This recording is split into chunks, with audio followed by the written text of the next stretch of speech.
Buenos días de nuevo, 7:30 de la mañana. Ya está con nosotros José Miguel Villalobos, abogado constitucionalista, porque desde que ya tuvimos conocimiento de la resolución de la Sala Constitucional, dándole luz verde a la reforma fiscal, el litigante, el abogado dijo,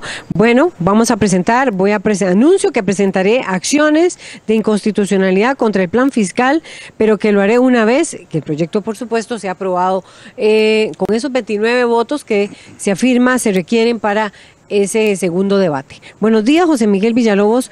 ¿Por qué usted anuncia que va a presentar acciones de inconstitucionalidad? ¿Cabe presentarlas después de esta resolución que fue unánime, además de la Sala Constitucional? Buenos días. Muy buenos días a usted, Laura. Buenos días a quienes nos acompañan esta mañana. Tal vez algunos comentarios en relación con el voto de la Sala y por qué pretendo tomar este tipo de acciones. El voto, en mi opinión, lo definiría como un voto complaciente hacia el poder político. Complaciente hacia el poder político porque hace una interpretación benigna del derecho constitucional. Lo que hace es ajustar la interpretación de la Sala a una supuesta necesidad fiscal. Es decir, no parece un voto de una Sala Constitucional, sino parece un voto de un grupo de personas que consideran que hay una crisis fiscal y por lo tanto hay que ajustar el derecho a la crisis y no la crisis al derecho. Es decir, el análisis de la crisis fiscal, la Sala no lo hace en relación con el derecho, sino que toma el derecho constitucional, lo acomoda para resolverle al gobierno de la República y a los partidos políticos que votaron a favor del combo fiscal el problema que tenían por no tener los 38 votos en el segundo debate. O sea que cuando Fernando Castillo, presidente de la Sala, dice que el Poder Judicial no está fuera de la situación de la crisis económica, ¿usted siente que ese es el discurso que se está manteniendo por parte de él? No solo lo siento, estoy convencido de que es un voto completamente equivocado, un voto vergonzante. Es decir, el hacer esa manifestación es vergonzante. O sea, no requería hacerla. Fue tal posiblemente la vergüenza que se tenía de un voto de esa magnitud que no le quedó más que hacer un reconocimiento y a confesión de parte relevo de prueba. Es un voto dirigido por los grupos que consideran que la crisis fiscal es de tal magnitud que frente a eso todo se vale, hasta acomodar el derecho constitucional a la crisis. Y voy a analizar por qué. Aquí se ha dicho que el voto es unánime, sin embargo hay que hacer una precisión. El tema más grave que tiene el voto es el que señala que hay un vicio de procedimiento legislativo que consistió en que la Asamblea Legislativa le consultó a la Corte Suprema de Justicia algo que no tenía que consultar y de allí los magistrados derivan entonces la opinión de la Corte Plena en el sentido de que el proyecto afectaba la organización y funcionamiento del Poder Judicial no era cierto y por lo tanto no requiere 38 votos en segundo debate. Ese es el argumento del segundo tópico de la Sala. Hay que aclarar que en este punto concreto no fue unánime el criterio de la Sala. En este punto concreto, 2 magistrados se apartaron de esa tesis y estimaron que esa consulta específica era inadmisible, porque no se refería a ningún vicio de procedimiento legislativo. Fueron los magistrados Salazar y Araya. ¿Por qué esto es así? Porque efectivamente en este tema no hay ningún vicio de procedimiento legislativo.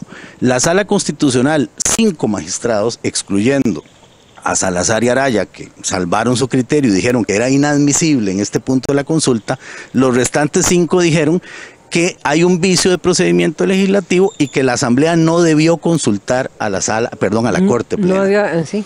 Ese voto es una vergüenza jurídica, porque las consultas legislativas se hacen o voluntariamente u obligatoriamente. Y en este caso concreto la consulta se hizo voluntariamente, fue una moción que fue presentada a las universidades, al Banco Central y a una gran cantidad de entidades, a todas las municipalidades del país. Entonces no fue que la Asamblea se sintió obligada a hacer la consulta, lo hizo voluntariamente, entonces no hay vicio. Lo que en realidad los magistrados hicieron, y esto es una vergüenza, y roza el prevaricato, fue anular el voto de la Corte Plena disfrazado de un vicio legislativo. Y esto marcará a esos 5 magistrados de por vida, porque evidentemente alteraron el derecho con plena conciencia. Por lo menos 2 de ellos tuvieron el valor, el coraje de decir, hombre, no hagamos eso. Esto es vergonzoso. En el fondo lo que la Sala Constitucional con estos 5 magistrados dijeron fue, tenemos que anular el voto de la Corte Plena. Pero ¿cómo vamos a anular un voto de la Corte Plena mediante una consulta legislativa? Entonces inventémonos que hay un vicio de procedimiento legislativo que fue haber hecho la consulta. Que puede ser voluntaria u obligatoria. Observen ustedes, costarricenses, la vergüenza de este voto. Y eso lo que hizo fue allanarle el camino a la Asamblea Legislativa para que pudieran aprobar en segundo debate el combo fiscal sin necesidad de contar con los 38 votos. Porque de haber necesitado los 38 votos y de haberlos conseguido, que eso nunca lo sabríamos, tampoco se podría tramitar el proyecto en segundo debate porque el artículo 208 bis del reglamento legislativo, que es el que se está usando para tramitar este proyecto, no permite votar en segundo debate proyectos que requieran 38 votos. Es decir, la Sala Constitucional fue complaciente con el poder político, violó el derecho constitucional a conciencia y encubrió anularle una resolución de la Corte Plena mediante el trámite de la consulta legislativa, inventándose un vicio de procedimiento legislativo que no existía. O sea, a partir de ahora, entonces, ningún proyecto en la Asamblea Legislativa estaría ni por voluntad ni obligatoriamente tendría que ser consultado por la por la Corte Plena. Imagínense que después de este voto yo le aseguro que nunca más se va a repetir. Este es uno de esos votos que salen una vez y los magistrados se dan cuenta de que nunca más pueden decir semejante desfachatez jurídica. Es decir, es que es realmente vergonzoso que 5 magistrados digan que hay un vicio de procedimiento legislativo porque la Asamblea consultó algo que no debió consultar. Ahora, parte de su argumentación para presentar las acciones de constitucionalidad, ¿será esa?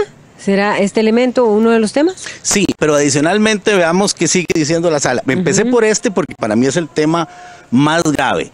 Los costarricenses me han preguntado mucho en mi página de las redes sociales, ¿cuál es el vicio de procedimiento legislativo que detectó la Sala en esta materia para haber anulado el requisito de los 38 votos que había exigido la Corte Plena? Y la respuesta es, el magistrado Castillo dijo, la Asamblea no debió consultarle a la Corte. O sea, eso es una vergüenza.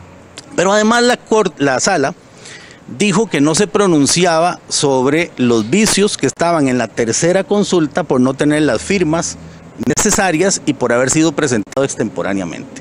De nuevo, un craso error de la Sala. Porque la ley de jurisdicción constitucional señala que cuando hay una consulta legislativa, la Sala se debe pronunciar sobre los aspectos de procedimiento consultados o no consultados.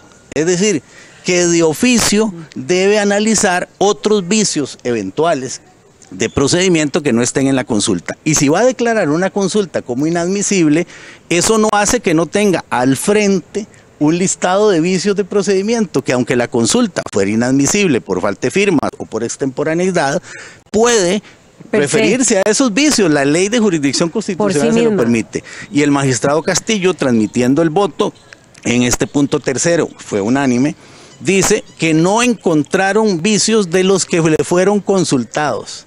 Entonces da a entender que pudiere haber otros vicios de procedimiento sobre los cuales ellos no se manifiestan, lo cual abre la vía, como dice la ley de jurisdicción constitucional, para impugnar mediante una acción de inconstitucionalidad otros o los mismos vicios legislativos, porque recordemos que en la consulta legislativa no se le da audiencia a nadie.